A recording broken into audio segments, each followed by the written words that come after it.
আসসালামু আলাইকুম।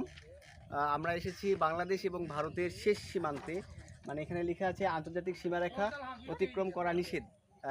ধামইরহাট উপজেলার অন্তর্গত আলতাদিঘিতে এই সীমারেখাটা বাংলাদেশ ভারতের বর্ডার লাইন। আসলে এটা না, একটু দূরে আমি যদি দেখাই, একটু দূরে আমরা ইন্ডিয়ার বর্ডার লাইন দেখতে পাচ্ছি, যেটা হচ্ছে আন্তর্জাতিক সীমারেখা বা আন্তর্জাতিক বর্ডার লাইন। সেটা হচ্ছে এই যে দেখেন, এটা ইন্ডিয়া। আপনারা যে ওখানে ইন্ডিয়া তারকাটা দেখতে পাচ্ছেন, এটাই হচ্ছে ইন্ডিয়া সীমারেখা। আর যে সীমান্তটা ভাগ করে দেওয়া আছে সেটা হচ্ছে এই যে শিমুল গাছের নিচে এই যে একটা খুঁটির মতো জায়গা দেখতে পাচ্ছেন, ত্রিভুজ আকৃতির, এটাই হচ্ছে সীমারেখার লাইন।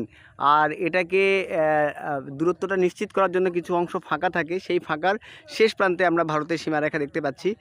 ওখানে তাদের টোল রাখা আছে, সেই টোল থেকে তারা পর্যবেক্ষণ করে এই সীমান্তর লাইনটা। আমরা অনেক সুন্দরভাবে এই দৃশ্যটা উপভোগ করলাম।